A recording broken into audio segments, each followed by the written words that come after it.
Hello and welcome to HSMAI Europe. I'm Anders Johansson. I will be your host and moderator today. My background is in the hospitality industry. I've worked in leading positions and in hotel boards for 35 plus years. And I started to work with revenue management already in the late 1980s. Nowadays, I run a consulting company, Hospitality Visions, and a software company, Demand Calendar. First, some housekeeping stuff that we need to go through. You all know about the antitrust rules, and please comply to these. And we should never ever talk about pricing and other things that could interfere with antitrust rules. So tomorrow starts now with HSMAI Europe. It's a series of webinars, and it's every Tuesday from 2 to 3 p.m. Central European time. So today's topic, we'll get back to that, but next week's topic is post-COVID consumer behaviors in the hospitality industry. And I really recommend you to sign up for these webinars because it's a lot of new and very useful information you will get. So on Thursday, May the 6th, from 10 to 4, there is HSMAI Europe Sales Leader Forum, and it's free for members of HSMAI, so please sign up for that too. Now over to today's topic. So today we are going to talk a little bit about the commercial team in hotels, and I have recently written a white paper about 5 building blocks, how to create a high-performance commercial team. And quickly, the 5 building blocks are, the first one is finding the right structure, how to get organized, basically. The second part is to find and hire A-level talents. I think that the commercial team is one of the most important parts in a hotel. So you need to really find the talents that can drive that department. Number 3, eliminate boring work and repetitive work. So it's a little bit of automation, and don't waste time on things that could be automated by doing that manually. Number 4, you have to align your team and work on executing the strategy, and we'll go into that a little bit as well. And number 5 is to communicate your progress to your superiors or to the team itself, and make sure that you reach your goals and objectives. And today we have a panel to discuss with, and let's introduce them. Let's start with. Hi. Yeah. Good afternoon, everybody. Saurabh Bhargava, work with the Taj Hotels, which is also our company is called Indian Hotels Company Limited, IHCL. I'm based in London, and I'm the commercial director for the Taj in UK and Ireland. Been in this role for 3 years, and previously was in the corporate office in Delhi. We have a large concentration of properties in the Indian subcontinent. Also, just looking forward to this afternoon. Let's have a fun, interactive session. It'd be lovely to hear, get questions from all of you, and to hear your comments on certain stuff that we discuss. And on a lighter note, please don't take everything very seriously what we say. It's not always true. We're also learning as we go along. Thanks, Anders. Thanks. So, hi, that's my turn. I'm Jaume Vidal. I'm Chief Revenue Officer of Barcelona Hotel Group. So mainly focus on commercial planning, but as well really fond of the business stats on artificial intelligence applied to revenue. That's our main topic nowadays in my job. Thank you very much, and indeed, thank you for the invitation to HSMAI. Great. So, Saurabh, you have already the title commercial director. So have you moved to a commercial organization, and do all the roles within the commercial team report to you, like sales, marketing, and revenue management?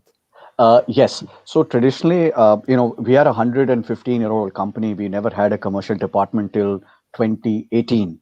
So 2018, when I moved to London, this was the first time we got a new CEO who joined the organization who from Europe. He'd worked many years in Europe. So he got this concept in, and we put in a commercial director here. This was the first experiment that we did at this property, where we merged the roles into one head as commercial director, with the sales, revenue, marketing, distribution, public relations, and catering division all reporting into the commercial. So in a very, when I have to tell my friends what I do, I just tell them, listen, anything that makes money for the hotel.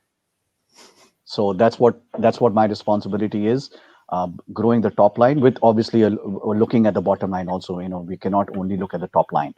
So so far, touch wood, the experiment has worked well for the organization, and the cherry of the cake has been that we have appointed commercial managers back home in India, where we have over 130 hotels. So commercial is here to stay, and in today's new norm, I think it has a very, very critical role to play, as important as a general manager or a hotel manager who's going to look after the operations.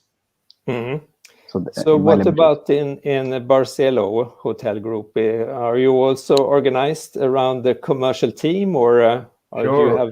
Sure, we have different areas. We are a decentralized organization, and for instance, in LATAM or in Andalusia or in different regions, we have different commercial departments and as well revenue departments, where they manage the information together with the corporate departments. So it's a good structure where we can be really close to the demand, to be really close to the service and to the hotels. That's indeed it's our end customer, let's say so. Mm-hmm. So we have all attended a lot of HSMAI seminars during the years, and we've always talked about the silos, and we need to get rid of the silos and not working in silos. Is that happening for real now, or what do you think?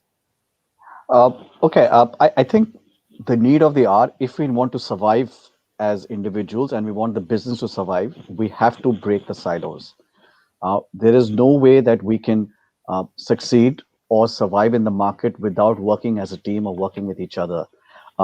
Traditionally, revenue, I've been in sales for 20 years.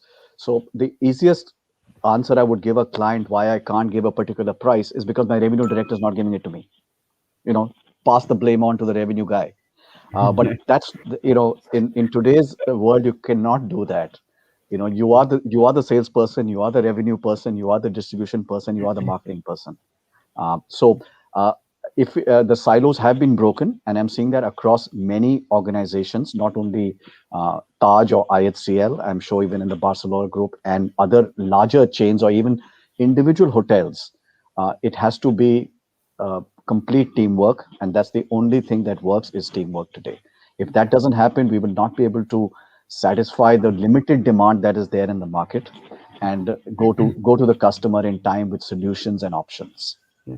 Specifically, what Saurabh is already saying is that the silos, they must be broken, because in case we detect the demand in I don't know in one specific segment, so other regions need to know about that, and we work as a grid. So if we detect demand in a certain segment or in a specific area, we need to transfer that knowledge to all our colleagues in other regions and in other parts of the world, and in that way we maximize the best practice. Indeed, so to maximize the best practice, and where we find demand, we must maximize throughout the group and the organization.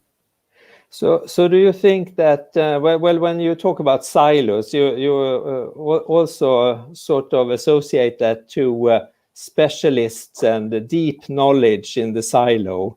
And if we break up the silos, do you think it will be more general and working together as a team, but maybe not as so specialized? Or that's one of the main advantages to be in a group or in a company, that, for instance, the information it's already connected. Breaking the silos, as we have been mentioning, and we share all the information. If there is a group or a certain segment, as I said before, but a group of demand that is focusing in Germany, so we can make profit as well, and knowing that and exploring the opportunity that they have been arisen in Germany, for instance, and we can use them in Spain or in Latam or in Dubai, wherever in the world. And that's one of the main profits, I think, for a big companies or corporate hotel groups. Mm-hmm. So I just like to add one basic point to this, that I think the reason why we started working in silos and what happened over the years was because of various reasons. And I think if we come to the crux of it, it was all about communication. If we talk to each other, if we communicate, if we have conversations, that's the best thing that can happen, because two minds are better than one. So that usually leads to leads to creative solutions. While your question on specialists, I think specialists still have a role to play. You may be a specialist in revenue, but you also need to have a foot in sales or distribution or marketing. Those days have gone where you started as a revenue executive and you kept growing in the organization up to a revenue director and beyond, and cluster and corporate revenue directors. Those may be 1 in 10 or 1 in 20 cases, but the rest we need to start becoming a little more general, need to learn about other, if I may call it, related departments, within the commercial sphere. That would be best for people. And in today's market, or today's new norm, as we call it, the way things are changing and the way the markets are evolving, today I'm in commercial, tomorrow I could be somewhere else, or I'm in revenue. My company may need me to put more efforts into sales, and then more efforts into marketing or developing a new market. So we got to be very agile. We got to be very nimble on our feet to make these changes. And I think it's something that if you are a generalist and you're not 100% specialist, you will adapt to it much quicker. Yeah. Indeed, following the information that Saurabh is already saying, just to put on the table two important things: the information, breaking the silos, but the information and the communication between people, it's very, very important. But what I mean is there has to be a change between just searching the information, that you have to get the information in one place, as we will be telling afterward, but on the other way around, that the information comes to you, that it's easy for the commercial team to use the information, and it's not that you have to search and spending time working on selecting the information that you really need, but the other way around, that the information arises to you or comes to you because you need that information at the same time. That's very important.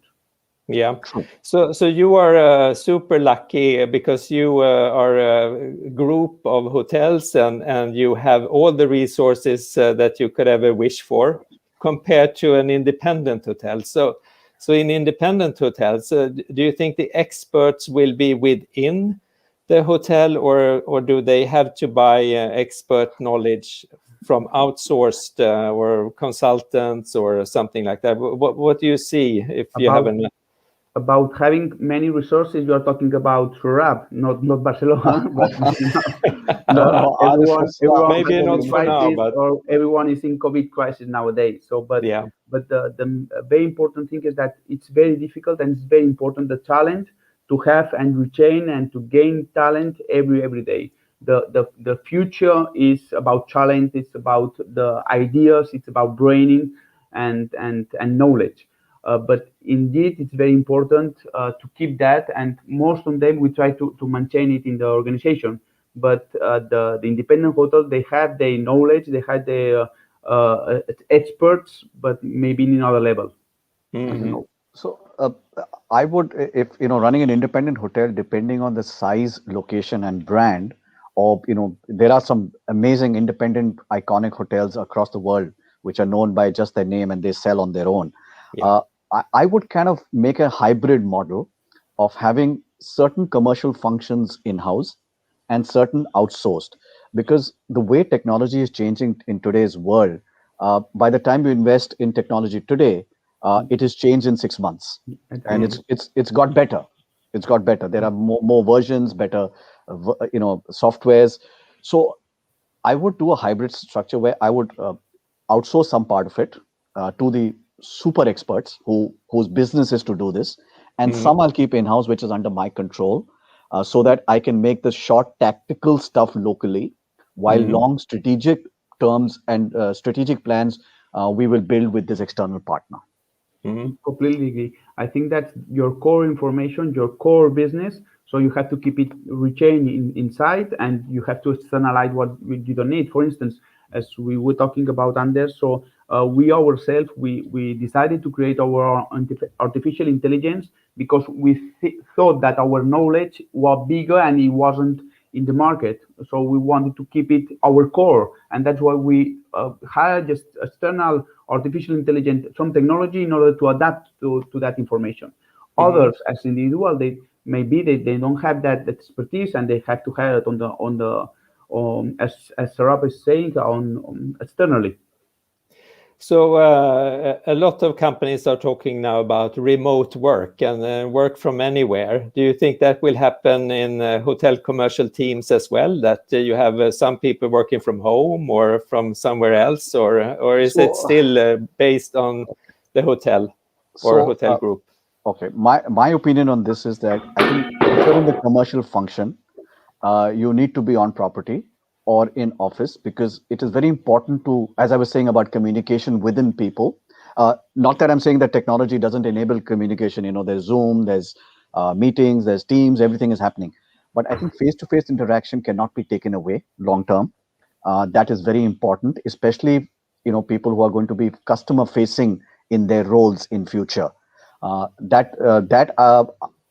a salesperson or as a commercial person, I would encourage people to be back to normal, back to work, and look at working remotely as a backup option only, as not as your primary option. Your primary option should be in the customer's face, in the customer's mind, to get your right market share. While your rest of it, remote communication, electronic, is all a backup. Indeed, I completely agree with Saurabh, but this crisis has opened a new opportunity, indeed. So the world has been open to Zoom, to all this communication that we are using right now. So in order to make the first start, to make the first steps, to easy the commercial work and the tasks, and afterwards you need to complete that approach with a presential and not only a virtual one, but as well a presential one. So that will be a very hybrid model where you can maximize the both worlds. So, and for sure there will be a remote work or office work, but the model has changed already. So remotely, yes, indeed, virtually, it's nowadays the window that has been opened, but indeed, so we have to open to the new opportunities. So at the risk of being controversial, I think as an industry, we are all in the hospitality travel industry, and we need to lead by example. So we need to get on planes, we need to get into meetings, we need to get into rooms and have discussions with our teams and with our customers to encourage others to see that, yes, life is getting back to normal. It is safe to go into a hotel meeting room. It is safe to get onto a flight with the necessary precautions and guidelines issued by each government. I'm not saying disregard any of those. But if we don't do that and we start telling our clients that, listen, let's do a remote meeting and my team is working out of their homes, is that sending the right message? It's a question I want to ask everybody.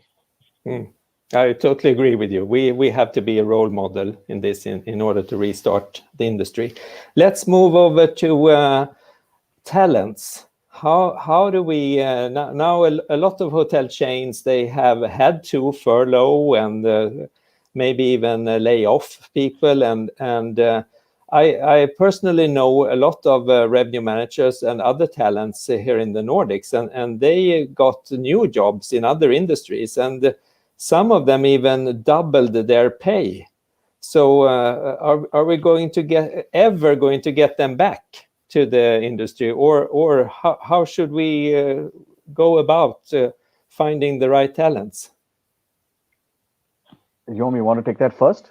Yeah. Sure. So indeed, there is a problem that nowadays we are a crisis and specifically affects to the tourism, as everyone knows.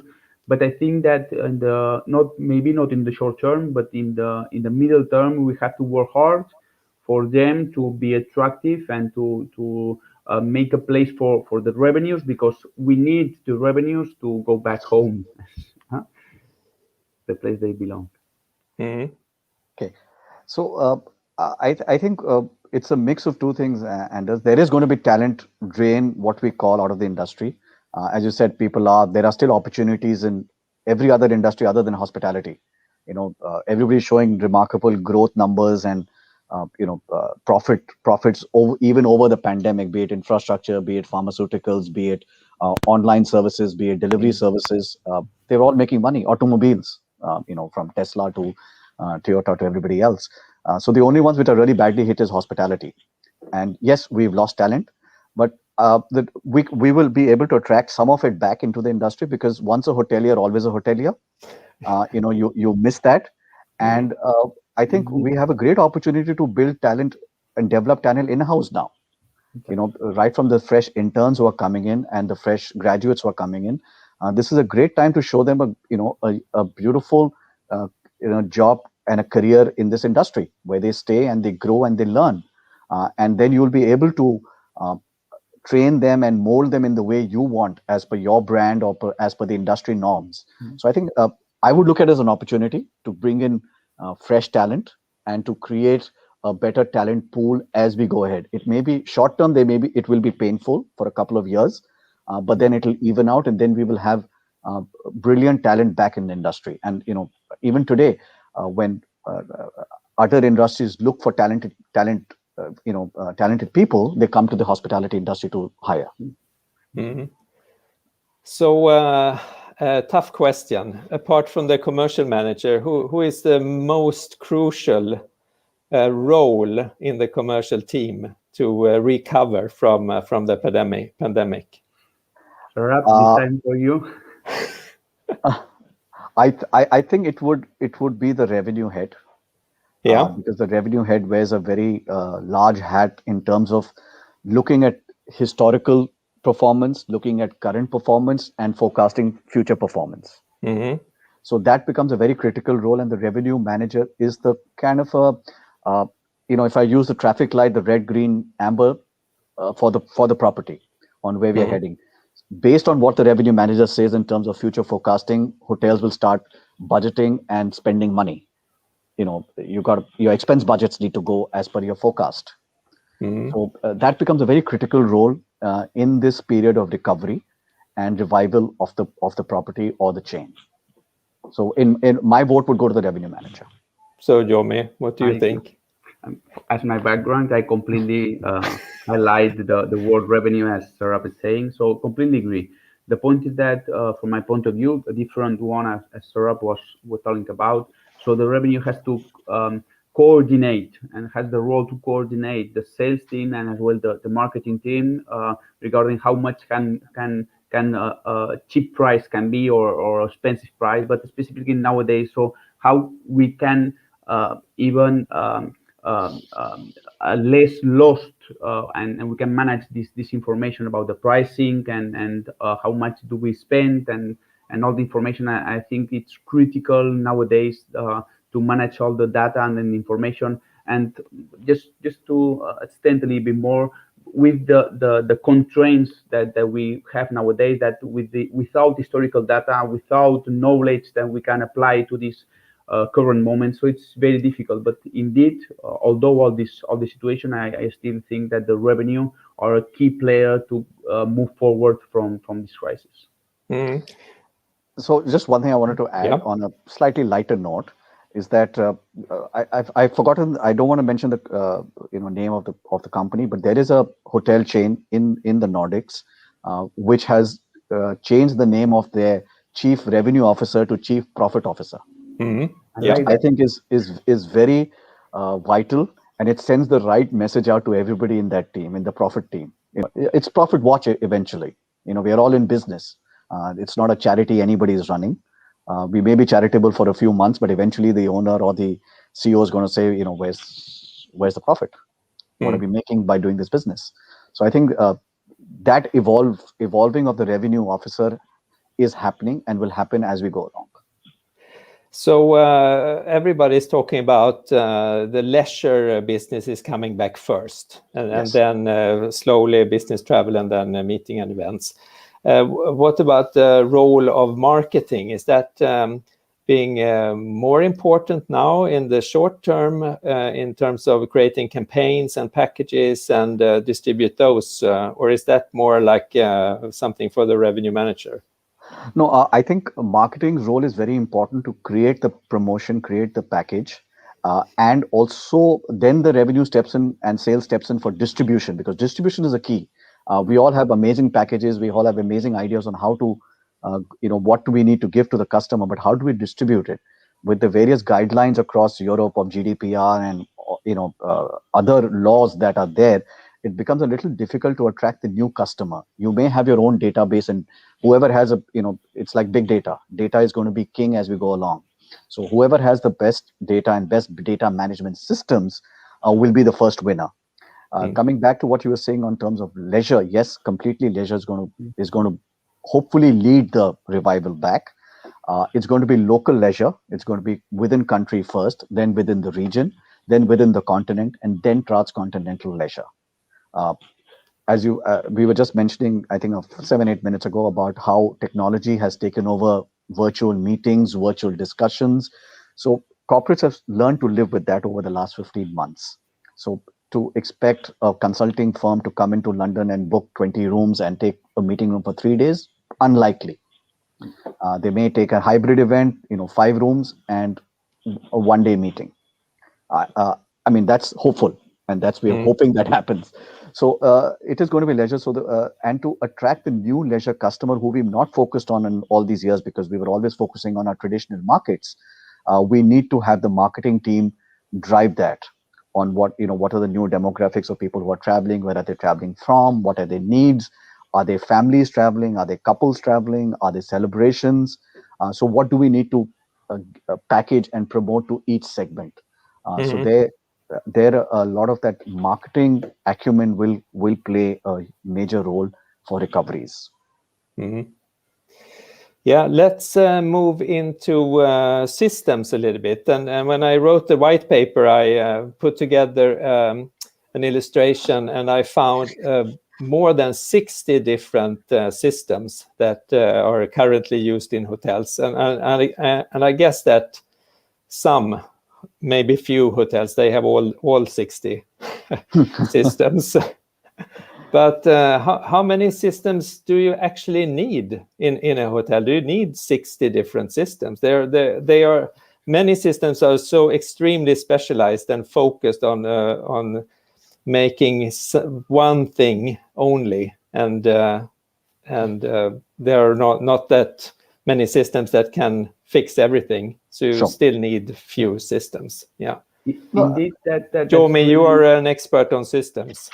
Just a little bit. So when we approach this focus on information and how to deal with the silos and the different information. So I completely agree with Saurabh that the data is the king, and the best data will get the best results and sooner.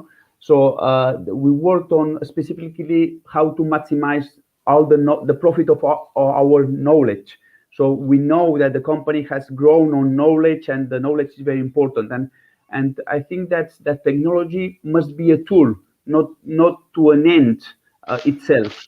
So the tool to transfer, and we had the opportunity to transfer all the knowledge in every single point of the company. We sat with all the different general managers, regional managers, and to try to transfer all that knowledge into the technology and put everything together.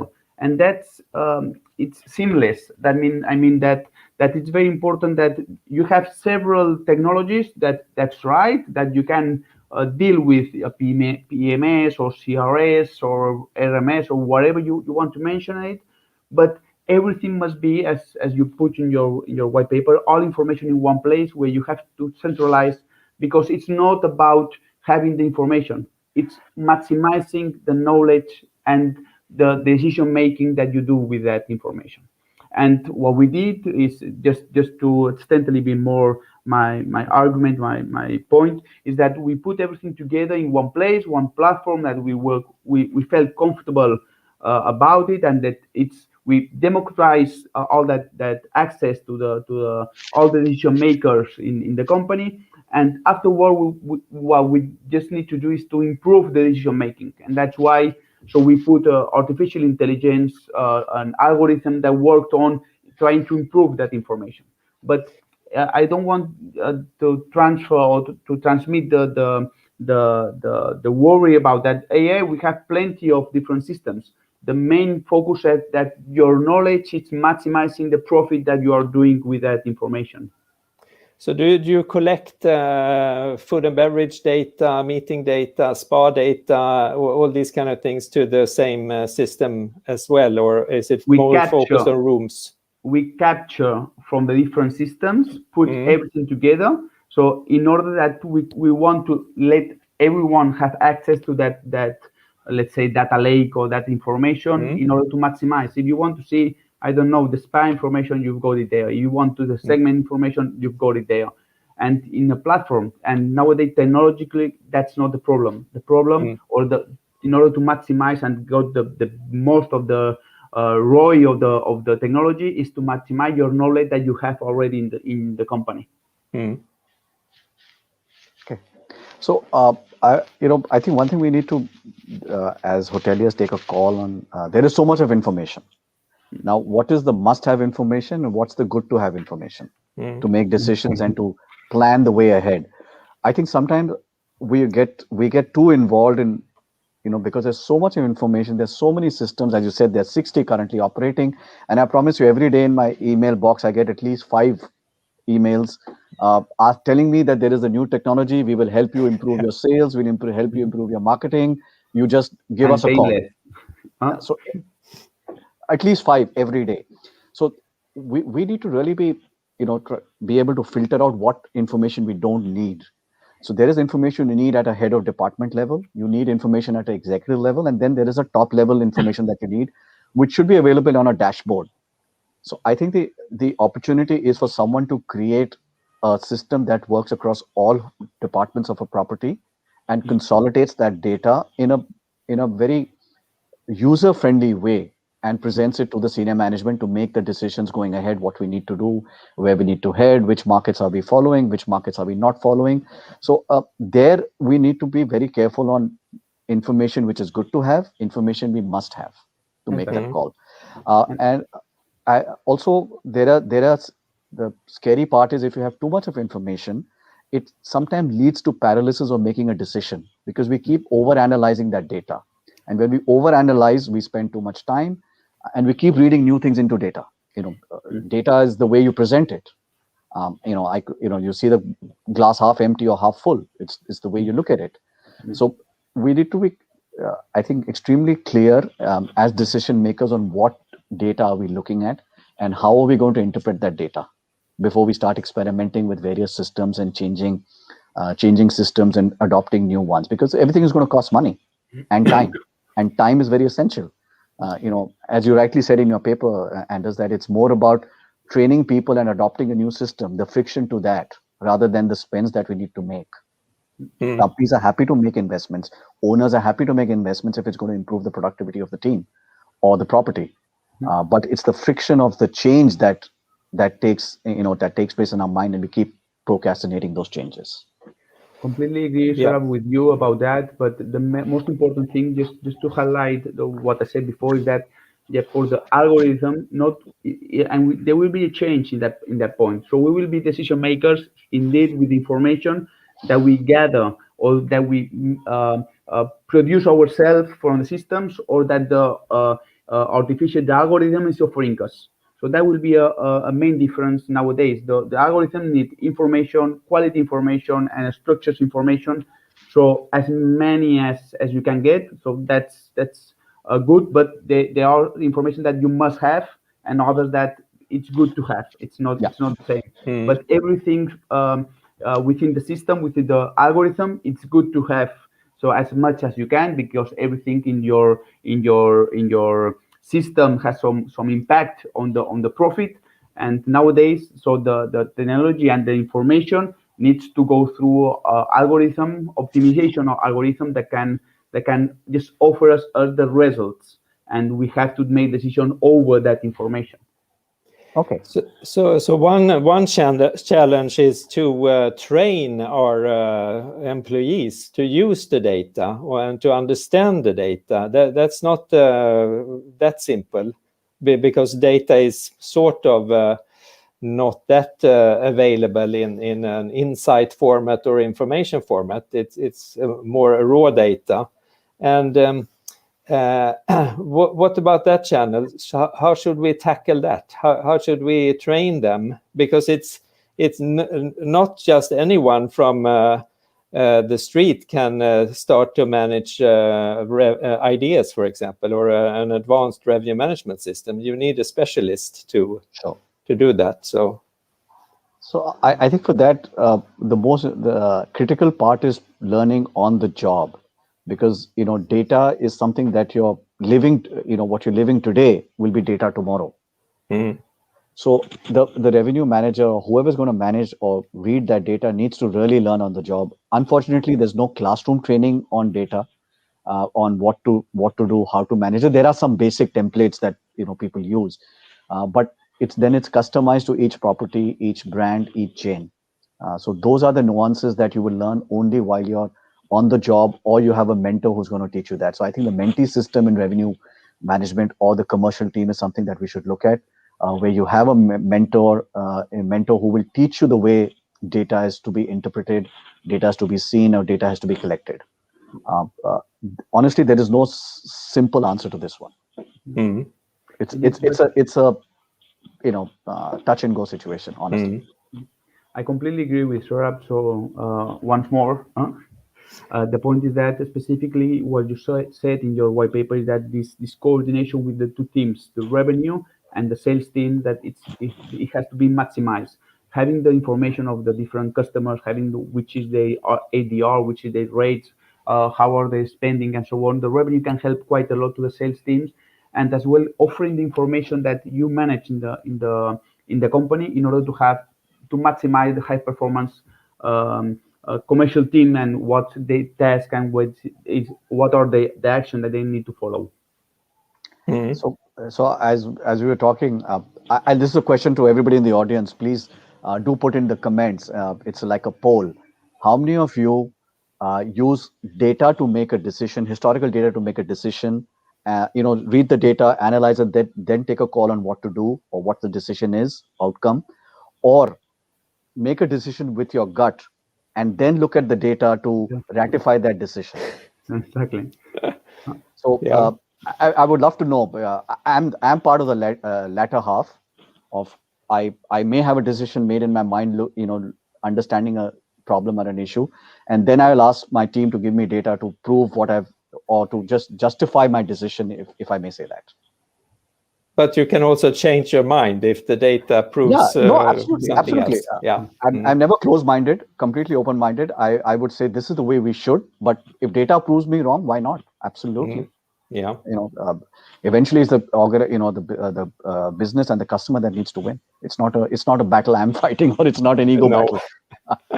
So what other challenges are there with all these systems? Do you see any more challenges, or is it more like if we just collect the data to one central storage and then we are all good, basically? No, it's specifically what you said, and specifically we need to work smarter, not harder.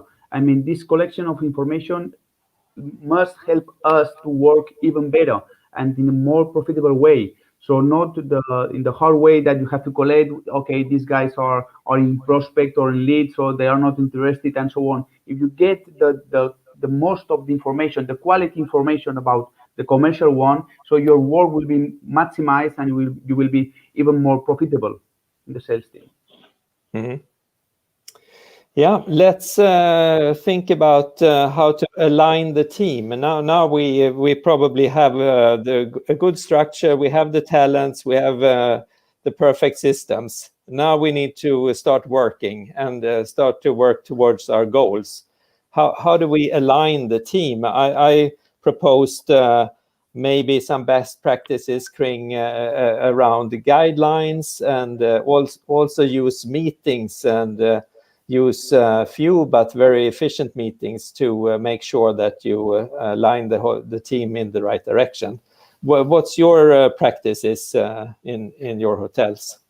So as a hotel or as a company, I think the first thing we need to do is communicate the vision and the long-term strategy goals of the organization to the team, to each individual, right down to the intern who's working in the department. Because if people feel and they buy into the bigger dream or the bigger goal, they'll all be more motivated and inspired to perform. And as you said in your paper, inspired employees are 40% more effective than an engaged employee, or an employee who's just working for us. So it's about getting their buy-in, making them part of the solution, not the part of the problem, and to ensure that all wins, and every time we take a step towards the goal, it is communicated back, saying that, guys, well done, we've taken one step, another step, and another step, and we'll be there at the goal that we are, that we want to achieve. So that is very important. Everybody's job description should be well defined. Everybody should know that in this game of football, what is my role, what am I supposed to do, and what's the area I'm supposed to cover. Yes, there will be a little bit of overlap here and there, but because we cannot work in silos and only in a particular zone. So that's important, to have everybody's roles defined. Periodic reviews and discussions with individuals on an individual level and a team level. And what you rightly said, let's not over communicate and over meet and have discussions. You define an ideal time of having a discussion. It should be once a quarter, once a month, twice a year. It's a call depending on the business and the leader, and also depends on the maturity of the team. If I have a team which has everybody has over 10 to 12 years experience in their fields, I don't need to talk to them once a week. I may just do it once a month, because I know everybody is empowered and have the skills to perform what they're supposed to do. And if there is a gap, they will definitely come back and seek clarity. So that trust needs to be built between colleagues and between subordinates and superiors, in terms of, and we should try and go in for a 360-degree communication, where it's communication flows both ways, ideas flow both ways. The best ideas are sometimes not from the boss. Some of the most revolutionary ideas are people who've got the ears to the ground, and the people who are talking to the customer 5 days a week.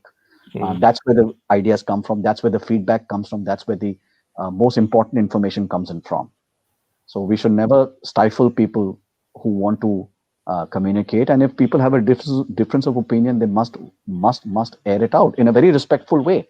Do not disrespect. Finally, the boss may take a call, but you must present your point of view. And if you don't, you're doing a disservice to yourself and to your profession. So maybe that showing your or voicing your opinion is maybe that's more important in a commercial team than in other places in a hotel. Absolutely, because if sales doesn't agree with revenue and revenue doesn't agree with marketing, we must have that debate. And it's not a unilateral decision. Yes, beyond a certain debate, somebody will take a call and say, guys, forget it. This is the way we are going ahead. If we fail, we'll try it again. But there will be a healthy debate to a point. And if everybody agrees and we see each other's point of view, I see no reason why that team or that promotion or that campaign would not be a success. Completely agree. So just to make a bridge between the last point and this one, the information is critical. To have the information to the sales team delivered and shared together as a matrix or as a grid, as I told you before, where are the best opportunities in the company, not only in a local level, but as well in general, where is the demand. It's very, very crucial. And to share the best practice that there is in one place, so they need to be shared in the other one. So for us, one of the strengths that we have to even work on harder is this grid, this matrix, this best practice sharing between the different commercial teams, the different revenue teams, marketing team, because as Saurabh was telling, the really knowledge, the best ideas on really on the lowest level, where it's quite contact with the client, with the demand, with the street, let's say so. And specifically, the commercial meetings. I want to talk about that as I mentioned in the beginning. So there will be a change on the way we work, specifically the commercial meetings. So from my point of view, there will be a first prospection on a virtual level. So that will be a really important window that has been opened in this crisis, followed by a presential meeting where we have to close the deal and move forward. But if you don't break this hybrid model, if you don't get the advantages of this hybrid model, so it will be really hard to go back to the presential and to close in the same visit.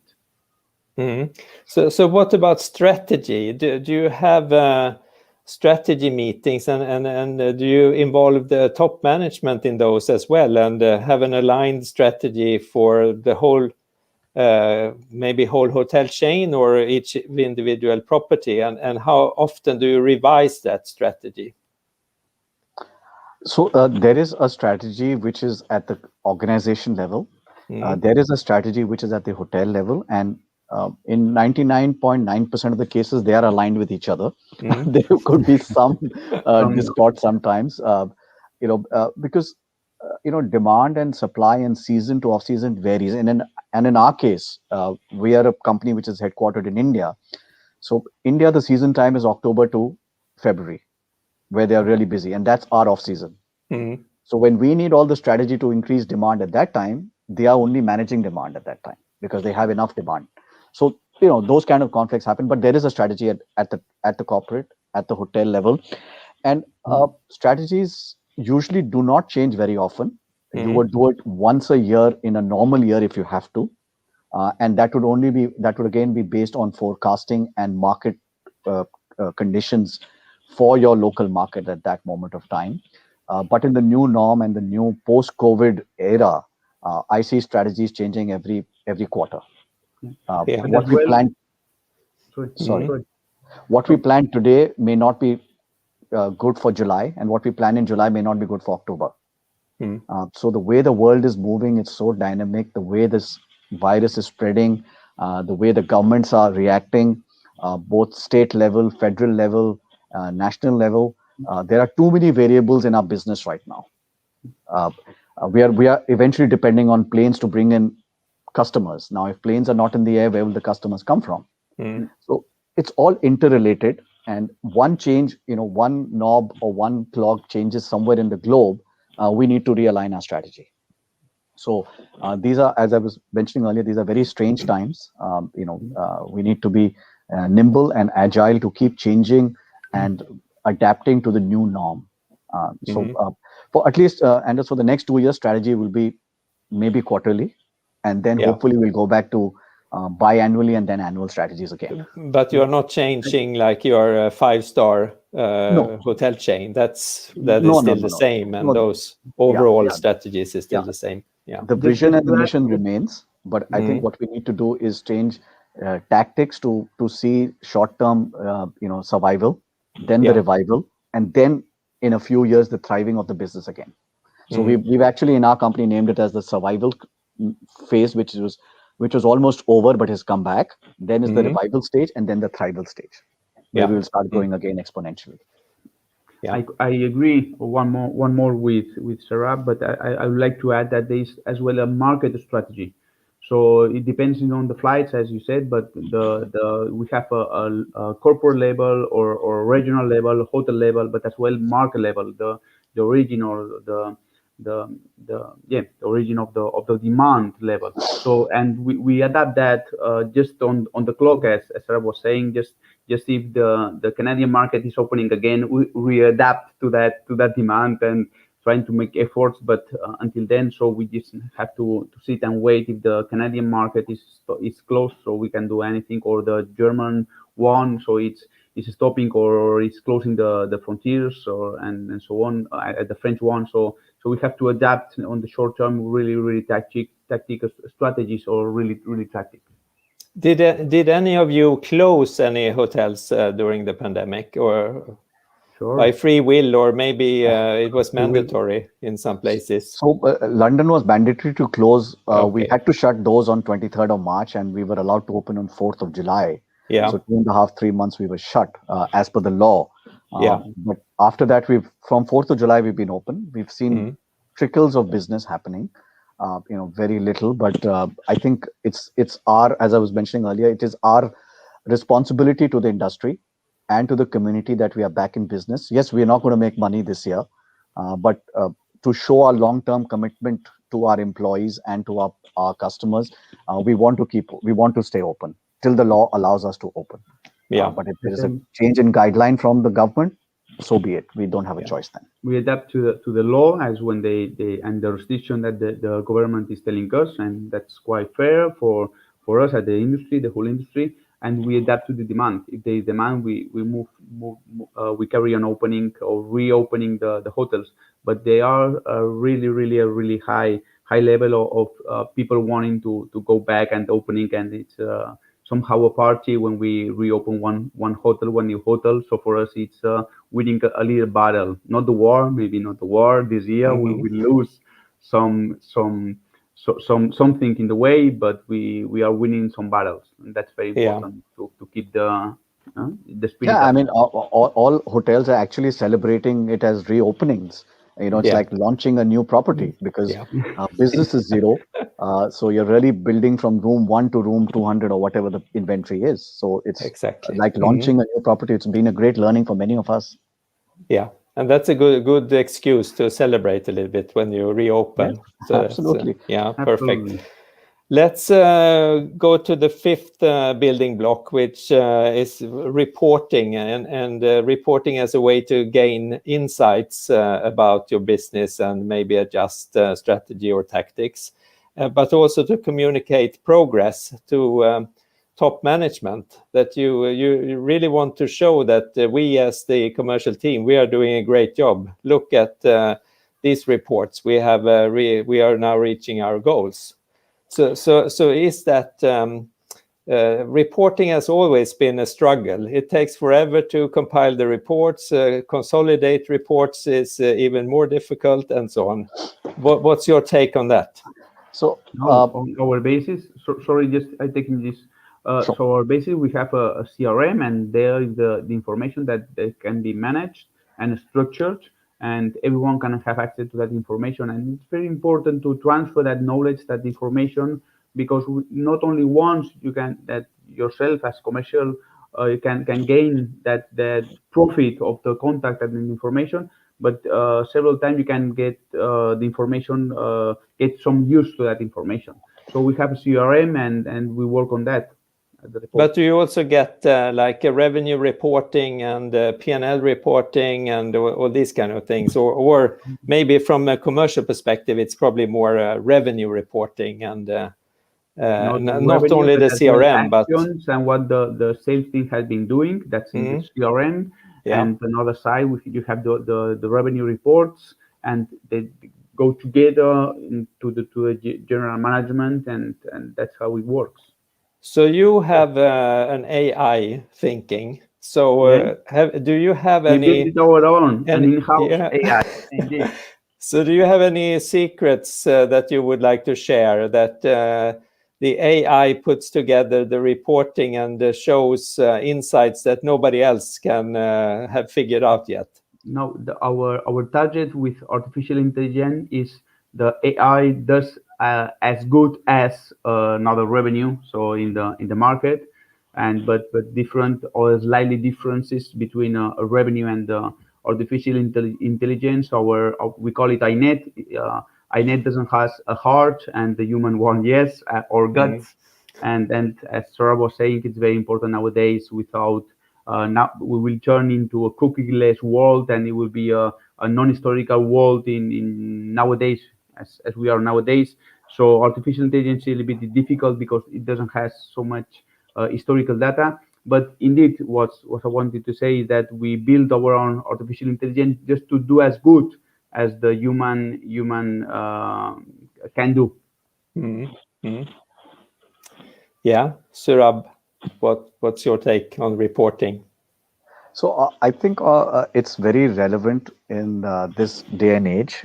All of us in commercial need to make ourselves relevant and to show to to ourselves also and to the senior management that there is value that the team is putting on even in these bleak days. Interesting conversation and comment overheard in a I won't say where, but overheard that when there is no demand, what will the revenue manager do? Why do we need a revenue manager? If there is no demand, what's he going to manage? So I think that's the understanding and the knowledge we need to give to owners and to promoters, that there is value that the commercial team puts on the table, if not for today, at least building a pipeline for long term and looking at the survival of the hotel in medium and long term time frames. So that way reporting is important, and the more automated the reporting, the more authentic it is, so that there is no human interface. What comes out from a system or from a computer is usually believed and relied on more than a manual report. So more we can automate reports, the better it is, because it's both easier to control and to decipher, to read, to pull, and to make decisions based on that. So reporting is important, especially when you're looking at very small numbers to start with, and as they grow, it's a good reference point to see where we were, where we reached, and where do we need to go. And many activities that we do which are not measurable should actually in the short term to medium term be dropped. You must, as a commercial team, do activities or plans that are measurable. If you can't measure it, it's usually not worth it. So that's very important for us to how we want to measure, because if you can measure it, you can take you can make short-term or long-term changes to your plan. Otherwise, we are just shooting in the dark and seeing, at the end of 2022, where will we be? Yeah. So 1 hour goes by very quickly. So we have only a few minutes left. So I'd like to hear you. I'd like to ask you a very broad question. What are your best advice to the listeners how to create a high-performance commercial team? I would just go back to what one of my boss told me at the beginning of the pandemic or midway through the pandemic, saying that all of us in commercial need to realign our minds. We need to refresh our mindset to start creating demand rather than managing demand. All these years, because demand was high in most parts of the world through the year, we were only managing. I would get a call from a customer saying, I need 40 rooms. I'll say, sorry, I can only give you 20. Today, the guy calls and says, listen, I need 1 room. I say, please, can you take 10? So I have to generate that demand. And I think if each one of us in our team start thinking like that, from marketing to sales to revenue to distribution, I think half the battle is won. So sincere advice to everybody. Let's start thinking of ideas how to create demand for everybody, not only for our one particular chain. If the city grows, we all grow. If the country grows, we all grow. So let's create the demand rather than manage it. And for me, in our case, is that maximize the information that you already have in the company, in the organization, and gather that information. So get everything together and maximize that information, and to put in place and make it profitable. So that's a very, very, very important thing, not only from revenue part of view, but as well the sales team and all the content that you had, and you didn't think about that. Just put it together, work together, gather all the information, and maximize the profit you can get from. Just one thing I just wanted to say, to everybody in the HSMAI community, or all its members and fellow hoteliers, I think it's been admirable that none of us have really crashed the rates in this pandemic. We've all stood by each other of not dropping rates and not having a price war in the market. So, which is really, really commendable. And I think we've been having discussions with many forums about how the price dropping is not going to help anybody. So that's been a good outcome of this whole pandemic, that we all maintained our pricing. And actually, I've seen hotels on STR who've grown in the ADRs over the pandemic. It's brilliant. Yeah, maybe we learned something from the financial crisis. Yes. Yeah. Okay, it's time is up, and I want to thank you very, very much for all your insights, and I hope this has been worth listening to for the audience and all the HSMAI community. So thank you very much. And for all of you, don't forget to sign up for next week's webinar. That will be even equally exciting or even more exciting. Okay. Thank you. Thank you very much. Thank you Thank for you very anchoring much. this. Thank you very much.